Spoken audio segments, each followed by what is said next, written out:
नमस्कार, स्वागत है आपका आपके YouTube चैनल में जिसका नाम है माय एक्सपर्ट डॉक्टर। मैं आपके साथ हूँ डॉक्टर शालिनी सिंह सालुंके, आपकी कंसल्टेंट फिजिशियन।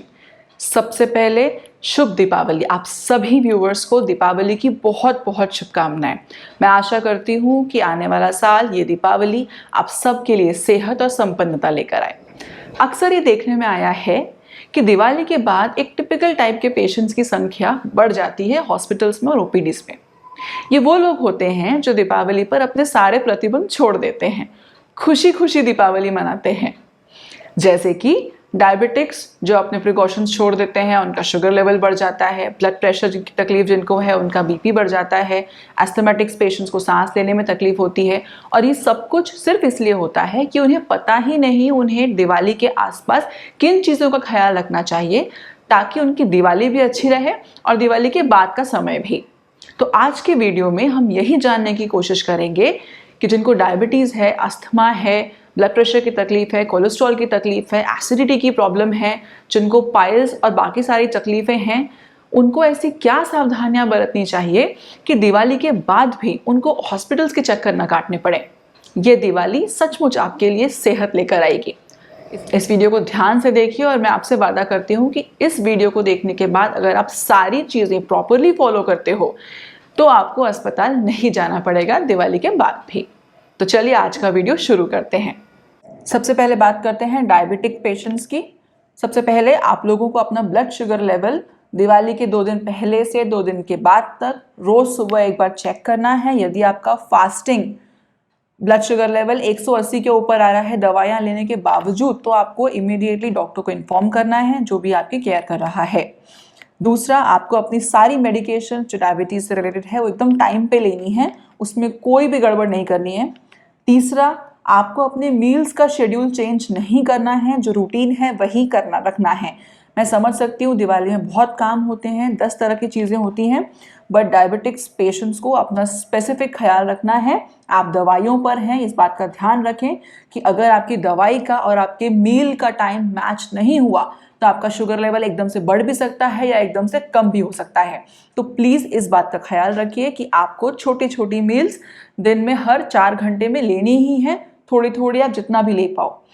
इसके बाद आपको खास ख्याल रखना है कि आप जब भी स्वीट्स या फ्राइड कोई आइटम ले रहे हो, मिठाई ले रहे हो, तली हुई चीज़ें ले रहे हो, तो 1 या 2 बाइट से ज़्यादा एक बार में मत लीजिए।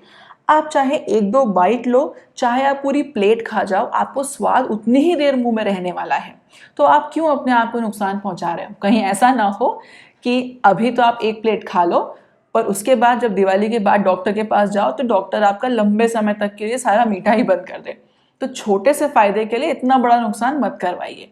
तो ध्यान रखिए 1-2 बाइट से ऊपर न लें। इसके साथ साथ ये भी ध्यान लीजिए कि यदि आप ले भी रहे हो ये स्वीट्स वगैरह तो आप आफ्टरनून में या मॉर्निंग टाइम में लो, इवनिंग में या नाइट में, रात को बिल्कुल मत लें।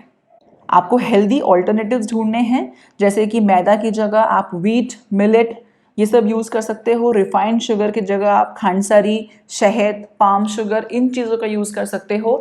ये जो खांडसारी है, हनी है, पाम शुगर है, ये एकदम से आपके शरीर के ग्लूकोज लेवल को नहीं बढ़ाती है, इसलिए डायबिटिक्स के लिए ये बेटर ऑप्शन फॉर ऑल्टरनेटिव्स हो सकते हैं।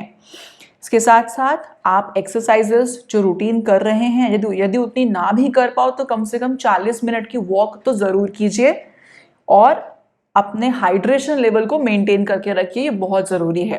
तो इन सारे स्टेप्स को आप फॉलो कीजिए, आप बिल्कुल हेल्दी रहेंगे। आइए अब उन लोगों को देखते हैं जिनको एस्थमा या किसी तरह की एलर्जी है। यदि आप घर साफ सफाई कर रहे हैं तो मेक श्योर कि आप मास्क पहने। आप या तो गीले कपड़े का प्रयोग करें या वैक्यूम क्लीनर का प्रयोग करें साफ सफाई करने के लिए, ताकि डस्ट कम से कम उड़े। वेंटिलेशन प्रॉपर होना चाहिए while you are doing your cleaning. Mostly morning times में अवॉइड कीजिए क्योंकि उस समय थोड़ा फॉगी रहता है इस वेदर कंडीशन में। दोपहर के टाइम पर क्लीनिंग करने पे फोकस कीजिए।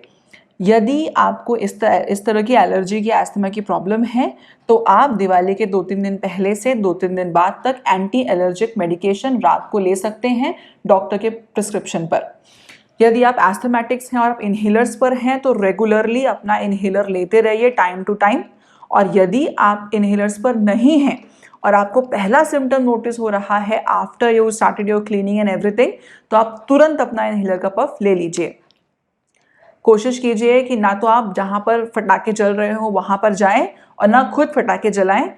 याद रखिए, दिवाली फटाकों का त्यौहार नहीं है, रोशनी का त्यौहार है, तो दिए जलाइए, फटाके नहीं, उससे दूर रहिए। आप दिवाली के 2-3 दिन बाद तक मास्क पहनना कंटिन्यू कीजिए, क्योंकि फॉगी वेदर रहता है, स्मोक 2-3 दिन तक एटमॉस्फेयर में रहता है, आपको प्रॉब्लम हो सकती है। इसके साथ साथ जिन लोगों को स्किन एलर्जीज हैं वो रंगोली डालते वक्त, साफ सफाई करते वक्त ग्लव्स का इस्तेमाल कर सकते हैं। साथ ही एंटी एलर्जिक मेडिकेशन ले सकते हैं विद डॉक्टर्स प्रिस्क्रिप्शन। चलिए अब चलते हैं उन पेशेंट्स की तरफ जिनको ब्लड प्रेशर या हाई कोलेस्ट्रॉल का प्रॉब्लम है एंड मेडिकेशन पे है।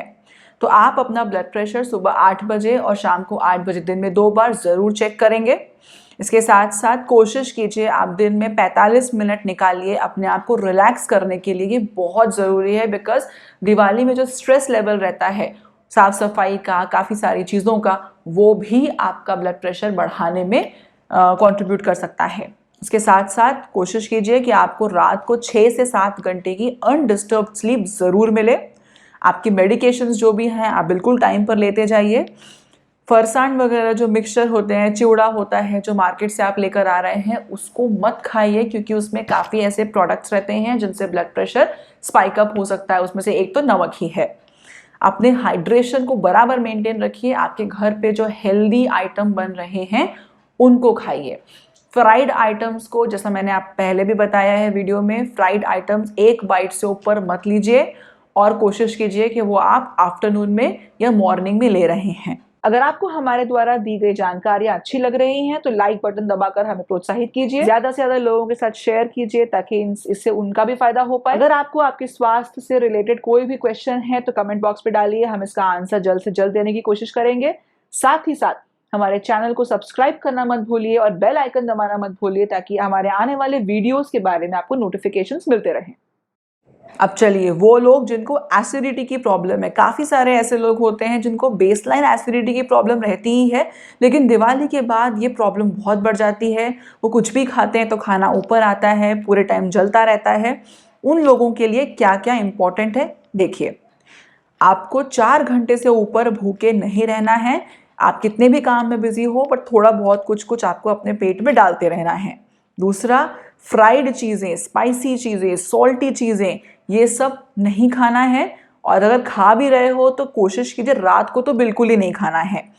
खाने के बीच में और सोने के बीच में मिनिमम 2 घंटे का गैप रखना ही है। आपको यदि फिर भी एसिडिटी हो रही है या ऐसा लग रहा है कि हो जाएगी, तो रात को सोने से पहले आधा कप रूम टेम्परेचर पर रखा हुआ दूध या फिर हल्का ठंडा दूध पीकर आप सो सकते हैं। यदि आपको दूध से प्रॉब्लम नहीं है तो आप एंटासिड्स ले सकते हैं प्रिकॉशनरी मेजर्स के लिए, वो आप डॉक्टर से प्रिस्क्राइब करवा के रख सकते हैं। इसके साथ साथ आपको एक 7-8 घंटे की रिफ्रेशिंग नींद की बहुत ज़रूरत है, क्योंकि यदि आपकी नींद पूरी नहीं होगी तो भी आपको एसिडिटी के इश्यूज रहेंगे। दिवाली का टाइम ऐसा टाइम होता है जब अल्कोहल ज़्यादा कंज्यूम होता है। अब मुझे इस बारे में आइडिया नहीं है कि ऐसा क्यों होता है, बट यूजुअली पेशेंट्स आते हैं कि दिवाली का टाइम था, हमने अल्कोहल ले लिया और अब पेट में बहुत जलन हो रही है। तो ये भी एक रीज़न होता है गैस्ट्राइटिस का या हाइपर एसिडिटी का। सो वो लोग जो अल्कोहल कंज्यूम करने वाले हैं या करते आए हैं दिवाली पर, प्लीज़ पहले तो मैं ये बोलूँगी कि आप अल्कोहल मत लीजिए। ये आपको और आपकी फैमिली को आगे जाकर बहुत भारी पड़ सकता है। दिवाली खुशियों का त्यौहार है, फैमिली के साथ मनाइए, दोस्तों के साथ अल्कोहल पीते हुए नहीं। बट फिर भी यदि आप अल्कोहल कंज्यूम कर रहे हैं तो 3 बातों का ख्याल रखिए। बिंज अल्कोहल मत पीजिए, बहुत सारा अल्कोहल एक बार में मत पीजिए। यदि आप पी रहे हैं तो खाली पेट मत पीजिए, कुछ ना कुछ ज़रूर खाइए उसके साथ साथ। और हो सके तो अल्कोहल बहुत रात को न पिएं। कोशिश कीजिए कि आप 2-2:30 बजे के पहले ही अल्कोहल ख़त्म कर लें, उसके बाद नहीं। इससे आपकी एसिडिटी की प्रॉब्लम भी ठीक हो जाएगी। कुछ लोगों को हाइपोग्लाइसीमिया हो जाता है, हॉस्पिटल में उसके कारण एडमिट होते हैं, वो भी नहीं होगा। पैंक्रेटाइटिस जैसी प्रॉब्लम जो बिंज अल्कोहल से होती है, बहुत सारा अल्कोहल गटकने से होती है, वो भी नहीं होगी। अब कई सारे लोग हमारे पास इसलिए आते हैं क्योंकि उनका पेट साफ नहीं हो रहा होता है। वो लोग जिनको फिशर की या फिस्टुला की प्रॉब्लम है, आप लोग फरसान और इस तरह की चीज़ों से दूर रहिए जिसमें बेसन का या मैदे का यूज़ होता है, रिफाइंड फ्लोर्स यूज़ होते हैं, जो ऑयली स्पाइसी चीज़ें हैं, इन चीज़ों से दूर रहिए। आप कोशिश कीजिए कि आप अच्छे से पानी पिएंगे। अगर यूजुअली आप हाइड्रेशन के लिए 2 से 3 लीटर पानी पीते हैं तो अभी उसको आधे लीटर के ऊपर बढ़ा दीजिए, 2.5 से 3 साढ़े 3 लीटर पानी पीजिए। जितना हो सके फाइबर, सलाद, फ्रूट्स के तौर पर खाइए। टी और कॉफ़ी, चाय कॉफ़ी वगैरह थोड़ा कम पीजिए। एक्सरसाइज, वॉक ज़रूर कीजिए ताकि उससे आपकी बॉवल मूवमेंट्स, आपकी अतड़ियों की मूवमेंट अच्छी होती रहे। अगर आपको ज़्यादा ही तकलीफ है इन सब चीज़ों की तो आप लैक्सेटिव्स भी ले सकते हैं। दिवाली के 2 दिन पहले से 3 दिन बाद तक आप लैक्सेटिव्स का रूटीनली सेवन कर सकते हैं डॉक्टर के प्रिस्क्रिप्शन के बेसिस पर। बिल्कुल भी स्टूल पास करने के लिए, मोशन पास करने के लिए आपको ताकत नहीं लगानी है, वरना ब्लीडिंग हो सकती है। तो इन सब चीज़ों से बचने के लिए जो मैंने अभी टिप्स बताए हैं वो फॉलो कीजिए। अब हम चलते हैं हमारी होम मिनिस्ट्री की तरफ, मतलब घर की औरतें, महिलाएं। यूजुअली भी घर की महिलाएं घर का सारा काम करती हैं, पर दिवाली उनके लिए थोड़ा और बर्डन बढ़ा देती है। साफ सफाई, फरसाण बनाना, दुनिया भर की चीज़ें रहती हैं। नाउ औरतों को इन चीज़ों का खास ख्याल रखना चाहिए जो मैं अब बोलने वाली हूँ, क्योंकि उनकी सेहत पर ही पूरे घर की सेहत निर्भर करती है। औरतें घर की लक्ष्मी होती हैं। तो आप अपने खाने पीने का ख्याल रखेंगे। सुबह उठने के साथ सबसे पहले थोड़ा सा कुछ तो खा लें, फल या जो भी है। आप कुछ नहीं तो 1 गिलास दूध पी लीजिए। इसके अलावा कोशिश कीजिए कि आप समय समय पर खाना खा पाएँ। यदि रेगुलर मील्स नहीं ले पा रहे हैं तो एटलीस्ट कुछ तो आपके पेट में जाए ताकि एसिडिटी की प्रॉब्लम ना हो, वीकनेस ना आए और दिवाली के टाइम पे आपकी फ़ोटोज़ भी अच्छी आएँ। आप लेमन ड्रिंक, लस्सी, छाछ और कुछ भी नहीं तो ORS सोल्यूशन कम से कम दिन में 2 बार ज़रूर लीजिए। इससे आपका हाइड्रेशन भी मेंटेन रहेगा और आपके इलेक्ट्रोलाइट्स भी मेंटेन रहेंगे। यूजुअली जो औरतें दिवाली के बाद आती हैं कमज़ोरी का कंप्लेंट लेके, ये प्रॉब्लम उनको नहीं होगी। आप एडिक्वेट रेस्ट लीजिए। आप भले दिन भर काम कीजिए, बट कोशिश कीजिए कि रात को कम से कम 6 या 7 घंटे की नींद आपको अच्छे से हो। और आप विटामिन सप्लीमेंट्स भी शुरू कर सकते हैं दिवाली के 4-5 दिन पहले से 15 दिन बाद तक। अब एक कोविड स्पेशल न्यूज़। ऐसा माना जा रहा है कि भारत में कोविड की तीसरी वेव दिवाली के बाद आ सकती है। इसीलिए आप यदि अपने परिवारजनों से, अपने दूर के रिश्तेदारों से, दोस्तों से दिवाली के अवसर पर मिल भी रहे हैं तो प्लीज़ कोविड-19 के स्पेसिफिक प्रिकॉशंस जो हैं, जैसे कि मास्क पहनना, हाथ ना मिलाना, हाथ प्रॉपरली सैनिटाइज करना, ये सारे प्रिकॉशंस को प्रॉपरली फॉलो करते रहिए ताकि दिवाली के बाद भी हमारे देश को कोविड-19 के कहर को न झेलना पड़े। मैं आशा करती हूँ कि इस वीडियो के अंत तक यदि आपने सब कुछ अच्छे से देखा है तो आप अपनी और अपने परिवार वालों की सेहत का ख्याल रख सकेंगे, एक अच्छी दिवाली एंजॉय कर पाएंगे और सेहतमंद रहेंगे। इसी तरह के कुछ अदर इंफॉर्मेशनल वीडियोस के साथ मैं आपकी सेहत का ख्याल रखने के लिए फिर से आऊँगी। तब तक के लिए स्वस्थ रहिए, मस्त रहिए।